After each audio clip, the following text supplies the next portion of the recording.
3927 칼럼 제47회 사람이 귀할 때, 사람이 귀찮을 때. 지금 지구촌에는 82억 명 이상의 사람들이 살고 있는 것으로 알려져 있습니다. 그런데 이 82억 명 이상의 사람 중에 똑같은 사람은 아무도 없습니다. DNA가 다 다른 것은 너무나 당연합니다. 또 생김새가 다 다르고, 목소리가 다 다르고, 생각하는 것도 다 다릅니다. 이렇게 다 다른 82억 명 이상의 사람들이 다른 사람들과 서로서로 관계를 맺으며 살아가고 있습니다. 물론 사람 중에 다른 사람들과 관계를 맺지 않고 홀로 살아가는 사람이 전혀 없지는 않습니다. 나는 자연인이다라는 TV 프로그램에 나오는 사람들처럼 다른 사람들과 공간적으로 떨어져서 홀로 사는 사람도 있으며, 천상천하 유아독존을 부르짖는 가운데 다른 사람들과 심리적으로 떨어져서 홀로 사는 사람도 있습니다. 하지만 이런 경우도 다른 사람들과의 모든 관계를 완전하게 정리한 채 완벽하게 홀로 사는 것이라고는 할 수 없습니다. 수십 년 넘게 무인도에서 혼자 살지 않는 이상 완벽하게 혼자 살아가는 사람은 없습니다. 그렇습니다. 일반적 경우라면, 상식적 경우라면, 정상적 경우라면 사람들은 다른 사람들과 어떤 형태로든 관계를 맺으며 살아가게 됩니다. 가족 관계든, 친인척 관계든, 친구 관계든, 선후배 관계든, 동료 관계든, 지인 관계든, 단순히 인사만 튼 관계든 별로 상관없는 관계든 아주 다양한 형태로 다른 사람들과 관계를 맺으며 살아가고 있습니다. 그러다 보니까 나와 관계를 맺는 사람에 관한 나의 입장, 나의 견해가 달라질 때가 있습니다.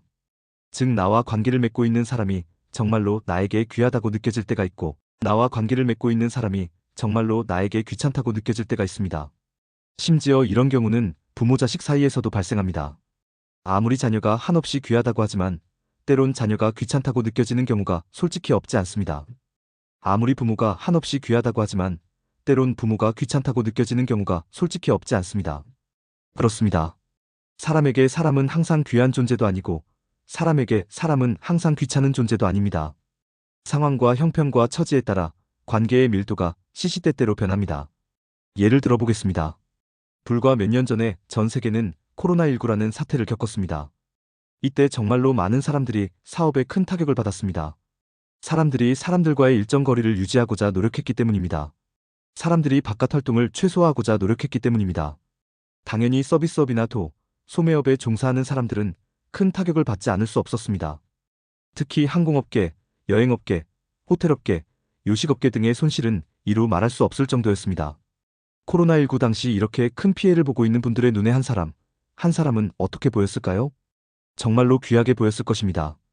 그동안 먹고 살 수 있었던 게 모두 이 사람들 때문이었고, 앞으로도 먹고 살 수 있는 터전을 제공해주는 게 모두 이 사람들이라는 것을 깨달았을 것입니다. 정말로 한 사람이 귀하게 보였을 것입니다. 대한항공이 비행기 수백 대를 가지고 있으면 뭐합니까? SK정유가 수천 개의 주유소를 가지고 있으면 뭐합니까? 롯데시네마가 수백 개의 극장을 가지고 있으면 뭐합니까? 아무 소용이 없습니다. 한 사람이 찾아와 주지 않으면, 한 사람이 이용해주지 않으면 그런 것들이 아무 소용이 없습니다.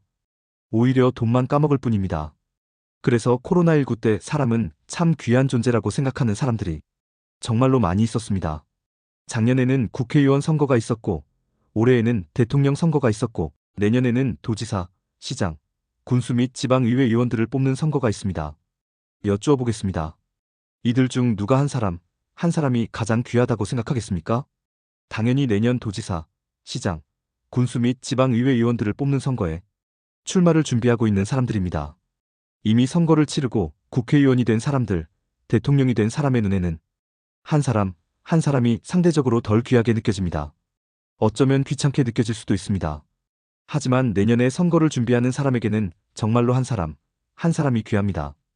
왜냐하면 한 사람이 나에게 표를 던져줄 수도 있는 사람이기 때문입니다. 그래서 평소에는 거들떠보지도 않던 사람들에게 웃으며 다가가 악수를 청하기도 하고 고개를 숙여 인사를 하기도 합니다. 지금까지 사람들이 참으로 귀하다고 생각하는 사람들 두 부류를 살펴보았습니다. 코로나19로 큰 경제적 피해를 입은 사람들의 눈과 선거에 출마하고자 하는 사람들의 눈에는 사람들이 정말로 귀하게 보이지 않을 수 없습니다. 지나가는 강아지도 사람이었으면 얼마나 좋겠냐고 생각할 정도입니다. 이 지점에서 여러분께 여쭈어 보겠습니다.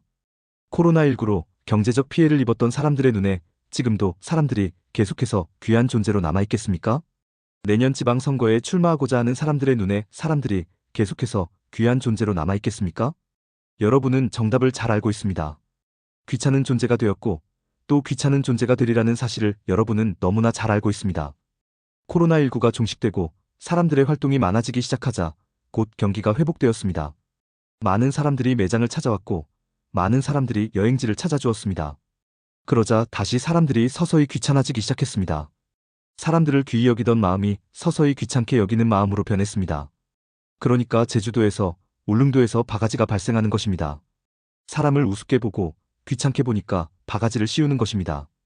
또 지방선거가 끝나면 당선이 된 사람은 당선이 된 사람대로 사람들이 귀찮아질 것입니다. 이런저런 부탁을 하며 다가오는 사람들이 정말로 귀찮아질 것입니다.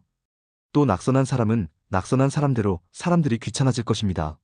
지나가는 사람들이 공연히 미워지고 지나가는 사람들이 공연히 야속하고 지나가는 사람들이 모두 적으로 보일 것입니다. 사람들은 이렇게 되어 있습니다. 그런데 사람들이 왜 이러느냐는 것입니다. 어떤 때는 사람이 정말로 귀하게 느껴졌다가 어떤 때는 사람이 정말로 귀찮게 느껴지는 이유가 무엇 때문이냐는 것입니다.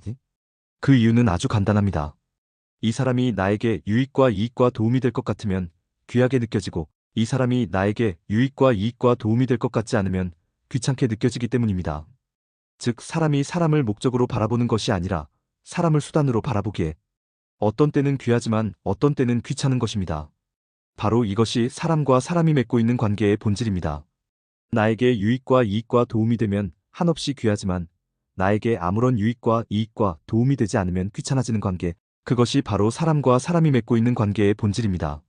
사람이 사람을 수단으로 보는 관계, 그것이 바로 사람과 사람이 맺고 있는 관계의 본질입니다. 그런데 더욱 안타까운 것은 기독교를 믿는 사람들이 모인 교회에서도 이런 관계가 대부분이라는 것입니다. 교회를 다니는 사람들은 모두 하나님의 자녀라고 그럽니다. 교회를 다니는 사람들은 모두 형제, 자매라고 그럽니다. 그런데 그런 관계가 우리 교회 안에서만 적용이 됩니까? 다른 교회에도 적용이 됩니까? 솔직히 우리 교회 안에서만 적용이 됩니다. 이 교회에 다니다가 저 교회로 옮기는 사람들을 본 적이 많습니다. 이렇게 교회를 옮긴 사람은 하나님의 자녀가 아닙니까? 이렇게 교회를 옮긴 사람은 형제, 자매가 아닙니까?